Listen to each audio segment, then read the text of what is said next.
Assalamualaikum warahmatullahi wabarakatuh. Bismillahirrahmanirrahim. Rabbi israh li sadri wa yassir li amri wahlul 'uqdatam min lisani yafqahu qawli amma ba'du. Puji syukur kita panjatkan kepada Allah SWT yang mana alhamdulillah kita masih diberi kesempatan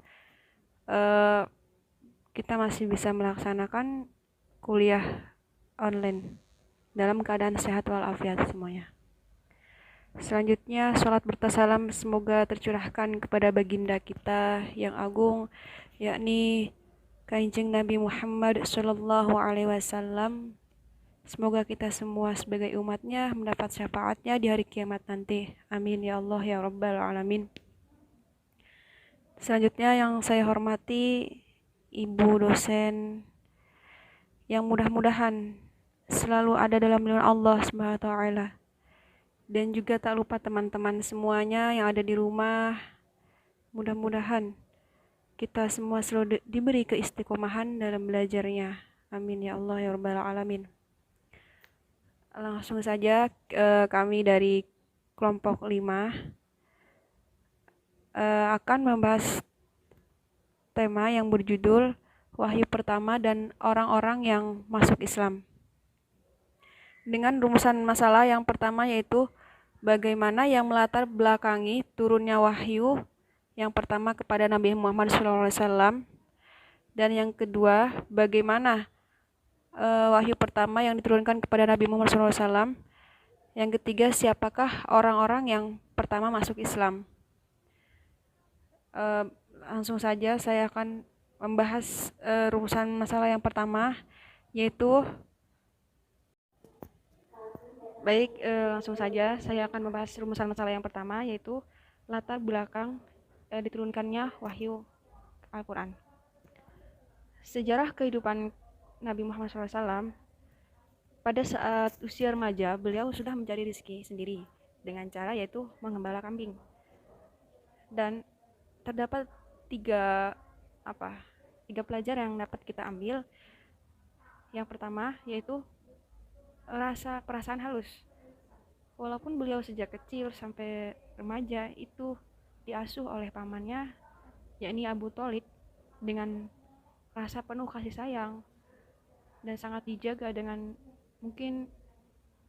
penuh kasih ya. Tapi itu semua tidak menjadikan beliau menjadi pribadi yang manja, ya ketergantungan kepada pamannya. Justru dengan beliau mengembala kambing mencari rezeki sendiri itu menjadikan beliau pribadi yang mandiri, jadi tidak ketergantungan pada pamannya. Itu yang pertama. Yang kedua, beliau sudah berkecimpung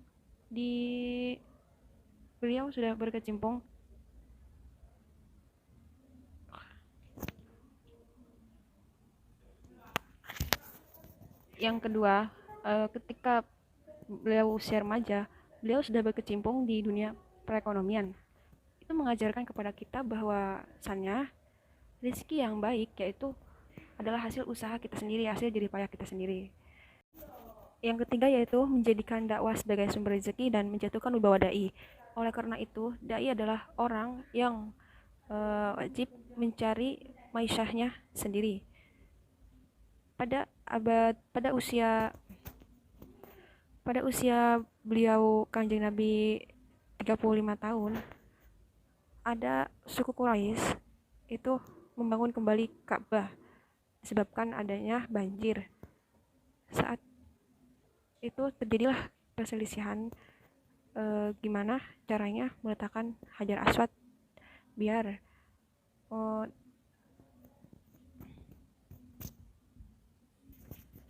terjadilah persengketaan di sebuah gua di Bukit Hira. Beliau melakukan meditasi, yaitu bersemedi pada usia beliau yang ke-40 tahun, yaitu di malam 27 Ramadan.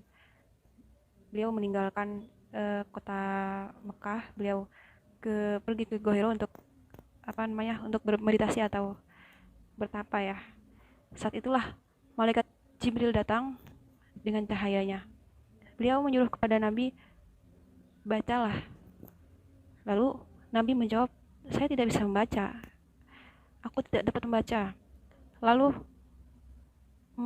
Sang Jibril menyuruhnya lagi, bacalah sampai 3 kali. Sekali lagi Nabi menjawab, aku tidak dapat membaca.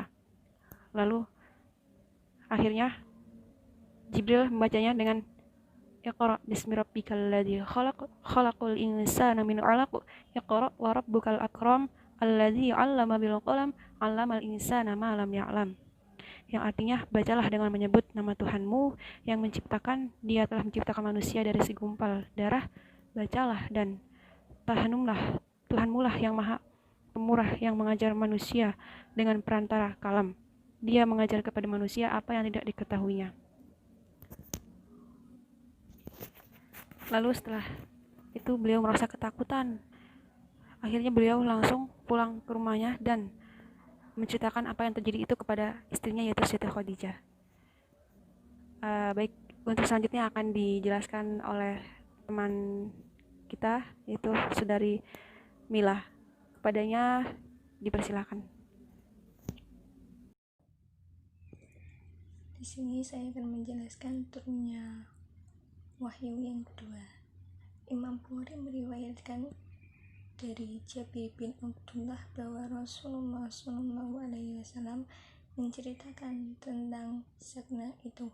Beliau menceritakan, aku tinggal di dekat Gua Hiro selama sebulan.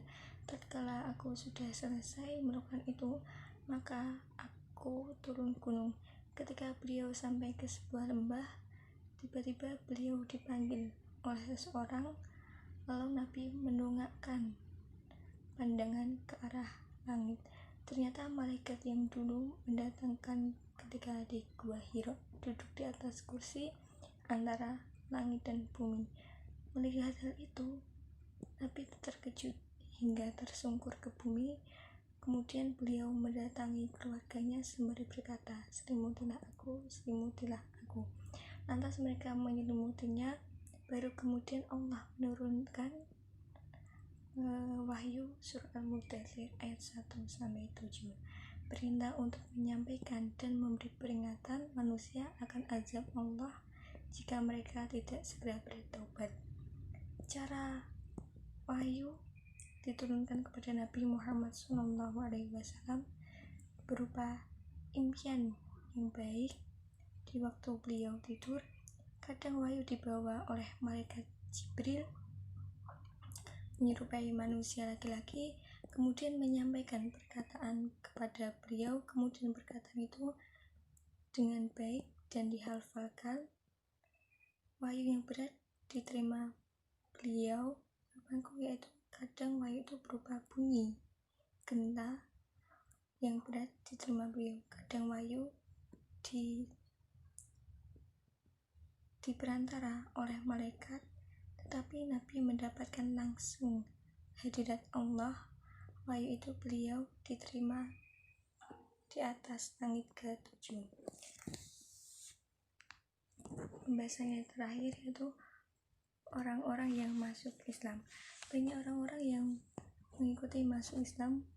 Pertama yaitu orang duafa, budak, hamba sahaya, baik dari kalangan laki-laki, perempuan. Sebagaimana yang telah disampaikan Abu Sufyan ditanya tentang Heraklius dan pengikutnya, maka Abu Sufyan menjawab, kebanyakan pengikutnya dari kaum duafa, budak, dan hamba sahaya. Ada juga orang-orang yang mulia dari dakwah beliau menjadi pengikutnya, yaitu Abu Bakar As-Siddiq.